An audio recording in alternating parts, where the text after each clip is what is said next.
और इस वक्त की खबरों में मैं आपके साथ साक्षी गिरी। यूपी के हमीरपुर जिले में नवरात्र की अष्टमी के मौके पर कन्या भोज के लिए खीर बनाते समय गैस सिलेंडर में आग लग गई। इससे एक महिला सहित करीब 10 लोग बुरी तरह से झुलस गए, जिन्हें प्राथमिकता उपचार के बाद जिला अस्पताल रेफर किया गया है।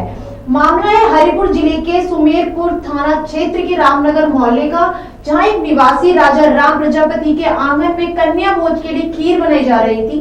खीर बनाने के बाद भगोना उतारकर नीचे रखा गया और जैसे ही सिलेंडर से रेगुलेटर निकाला गया, वैसे ही सिलेंडर के अंदर लगी पिन टूट गई। इसे गैस से फोर्स के साथ रिसने लगी। आग की चपेट में आकर मोहल्ले की एक महिला सहित 10 लोगों की बुरी तरह से झुलस गए। कुछ ही हालत गंभीर है। आनन फानन में सभी झुलसे लोगों को सीएचसी लाया गया, जहां से प्राथमिक उपचार के बाद 4 एम्बुलेंस में लेकर सभी को जिला अस्पताल रेफर किया गया।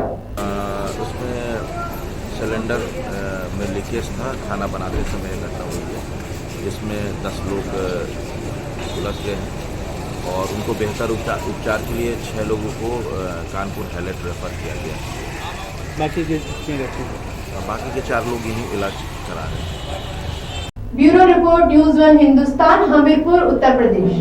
गाजियाबाद के मसूरी इलाके में एक भाभी ने अपनी नंद के जेवरात हड़पने के लिए लूट का पूरा षड्यंत्र रच दिया। मसूरी पुलिस ने लूट के झूठे षड्यंत्र का खुलासा करते हुए आरोपी मुस्कान और उसके चाचा को गिरफ्तार कर लिया है। पुलिस ने मुस्कान की निशानेदाही पर जेवरात भी बरामद कर लिए हैं। डीसीपी ग्रामीण सुरेंद्र नाथ तिवारी ने बताया कि बीते 8 अक्टूबर 2024 को थाना मसूरी क्षेत्र के ग्राम नाइल में एक महिला ने सूचना दी कि उसके 6 महीने के बच्चे को चाकू की नोक पर लेकर लूट की वारदात को अंजाम दिया गया है, जिसके बाद पुलिस ने घटनाक्रम की जांच शुरू की है। थाना मसूरी अंतर्गत एक नाहल गांव है, वहां से एक सूचना आई थी कि वहां पर चाकू की नोक पर एक 6 माह के बच्चे को चाकू लगा करके रख, उसकी नोक उसके ऊपर रख करके और महिला को धमका करके एक लूट का वारदात अंजाम दी गई है।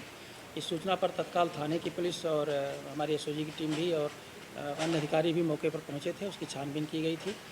उन्होंने अगले दिन उसकी तहरीर दी थी, जिस पर अभियोग पंजीकृत किया गया था और टीमें गठित करके उसके खुलासे के लिए प्रयास किया जा रहा था। इसी बीच सूचना मिली कि एक बार पहले भी 10-15 दिन पहले इन लोगों ने चोरी की एक सूचना दी हुई थी और चोरी सूचना थाने पर नहीं दी थी, लेकिन चोरी इनके यहाँ हुई थी और अभी इनके परिवार वालों को आपस में शक था। इसी आधार पर जब छानबीन की गई पता चला कि जो मुस्कान, जिसकी 1.5 साल पहले शादी हुई थी, उसने ही अपने चाचा के साथ साजिश रच करके इस घटना को अंजाम दिया था। लूट का स्वरूप दिया था। बाकी जो इनकी ननद थी, इनकी जेठानी थी, इनके ज़्यादा इसमें आभूषण थे। उन आभूषणों को हड़पने के और लालच के चक्कर में इस घटना को अपने चाचा के साथ मिलकर मुस्कान के द्वारा अंजाम दिया था। कितनी कीमत है इन आभूषणों की? Bureau report, news 1 Hindustan, Ghaziabad. Ayodhya शहर के रिकाबगंज के बलहाल स्थित दुर्गा मंदिर पर शारदीय नवरात्र की सप्तमी तिथि के उपलक्ष्य पर श्री रामदूत चैरिटेबल सेवा संस्थान के पदाधिकारियों द्वारा विशाल भंडारे का आयोजन किया गया।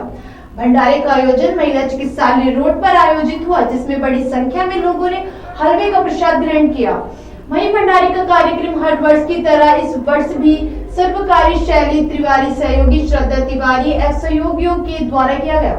उन्होंने बताया कि भगवान रामलला की प्राण प्रतिष्ठा होने के बाद इस बार नवरात्रि बड़े ही उत्साह के साथ मनाई जा रही है। भंडारा मेरे ख्याल से करीब 40-50 वर्षों से हो रहा है। यही पीछे दुर्गा जी का मंदिर है और ये चैरिटेबल संस्था है हमारी श्री रामदूत चैरिटेबल सेवा संस्थान, उसके तत्वाधान में ये भंडारा किया जाता है और ये भंडारा हर साल होता है नवरात्र के दिनों में। आज भंडारा है और अभी नवमी वाले दिन फिर से भंडारा होगा। क्या कहेंगे? हिंदू धर्म का एक बहुत बड़ा पवित्र त्यौहार है, जो इस बात को भी बताता है कि हम हिंदू धर्म में किस प्रकार से नारियों की उपासना करते हैं, नारी शक्ति की उपासना करते हैं, क्योंकि ये त्यौहार नारी को समर्पित है। इसीलिए बोला भी जाता है यत्र नारस्य पूजन्ते रमन्ते तत्र देवता। प्राण प्रतिष्ठा के बाद ये पहला नवरात्र भी है, नहीं दूसरा है, क्योंकि चैत्र नवरात्र एक जा चुका है और ये दूसरा शारदीय नवरात्र है और इसके बाद अभी दीपावली भी आने वाली है। हम लोग 40-50 साल से भंडारा कर रहे हैं, लेकिन चैरिटी का जो भंडारा है वो हमने फर्स्ट राम मंदिर बनने के बाद से चालू किया है। रामदूत चैरिटेबल ट्रस्ट है, उसी के द्वारा करवा रहे हैं। हम लोग ने हलवा बंटवाया है, प्लस एक भंडारा और परसों करवाना है, उसमें पूरा प्रॉपर एक खाने की व्यवस्था रहेगी। बहुत अच्छा उत्साह मिल रहा है, क्योंकि हम लोग आप पब्लिक खुद देख सकते हैं, लोगों को देख सकते हैं, उत्साह बहुत है। Bureau report news one Hindustan. Ayodhya में गांधी जयंती 2 अक्टूबर से आजमगढ़ में चली सपा की पीडीएफ संविधान बचाओ यात्रा पहुंची अयोध्या। मिल्कीपुर विधानसभा क्षेत्र में यात्रा का हुआ समापन। मिल्कीपुर से सपा प्रत्याशी अजित प्रसाद राजनीतिक करियर में पहली बार मीडिया के कैमरे के सामने आए। अजित प्रसाद ने टिकट देने के लिए अखिलेश यादव का जताया आभार। वहां अखिलेश यादव ने मुझ पर विश्वास जताया है, मुझे मिल्कीपुर विधानसभा उपचुनाव में टिकट दिया है, प्रत्याशी बनाया है, उसके लिए मैं उनका धन्यवाद देता हूं। अयोध्या धाम व मिल्कीपुर की मांग जनता को हृदय की गहराई से धन्यवाद देता हूं। किसान अपने घर में रात में नहीं सो रहा है, उसको अपने खेत की रखवाली करनी पड़ रही है। और मैं तो क्षेत्र में टहलता हूं, मैंने देखा है कितने किसान को अपनी जान गंवानी पड़ी है इसी छुट्टा जानवर की वजह से। और दूसरा मुद्दा है भ्रष्टाचार। यहाँ पे मिल्कीपुर में मैंने सुना है कि कोई भी काम बिना पैसे को लेके नहीं होता है, चाहे वो थाना हो, कचहरी हो, तहसील हो, एसडीएम का दफ्तर हो, ये सब लूट का अड्डा बन चुका है। देखिए, मैं बताना चाहता हूँ आपके चैनल के माध्यम से, मेरे पिताजी श्री अवधेश प्रसाद जी जो कि यहाँ से सांसद चुने गए हैं और मिल्कीपुर से विधायक थे, वो लगातार 9 बार विधायक रहे हैं और 1 बार सांसद। तो मैं कहना चाहता हूँ जिस प्रकार उन्होंने विकास का काम किया, मिल्कीपुर में भी कई योजनाएं वो लाए जब वो 2012 से लेके 17 तक विधायक थे। और अब तो डबल इंजन की सरकार चल रही है केंद्र से लेके राज्य में। लेकिन आप इसका आंकड़ा निकाल लो, धरातल पे आज 17 से आप 24 में खड़े हुए हो। 2017 से 2024 चल रही है, कोई भी ऐसा काम इस डबल इंजन की सरकार ने नहीं किया। जो भी कार्य हुए हैं वो समाजवादी पार्टी के पीरियड में हुए हैं, अखिलेश यादव जी के माध्यम से और अवधेश प्रसाद जी के माध्यम से। Bureau report news one Hindustan Ayodhya. Samajwadi party के अध्यक्ष अखिलेश यादव और अन्य पार्टी नेताओं ने इटावा में उत्तर प्रदेश के पूर्व मुख्यमंत्री मुलायम सिंह यादव की पुण्यतिथि पर उन्हें पुष्पांजलि अर्पित की।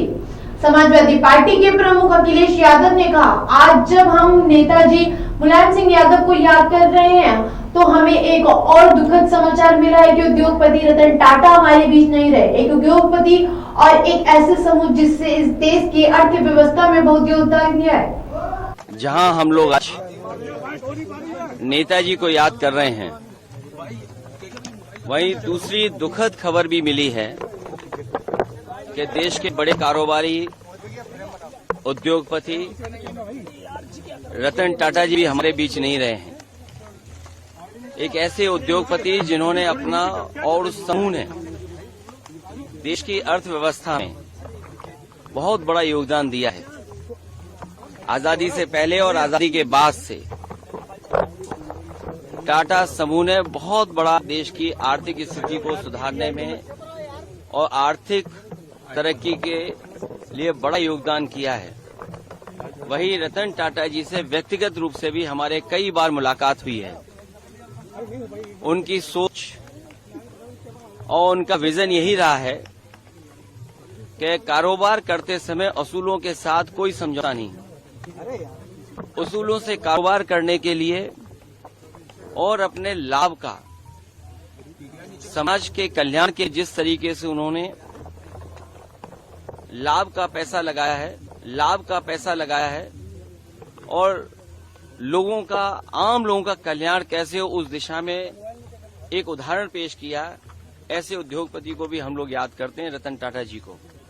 वहीं नेताजी इसी धरती से लड़ करके, इसी धरती से संघर्ष करके, नेताजी इसी धरती पर चोट खा करके धरती के नाम से जाने गए और राजनीति के बड़े बड़े उतार चढ़ाव में नेताजी ने समाज को, राजनीति को हमेशा दिशा देने का काम किया।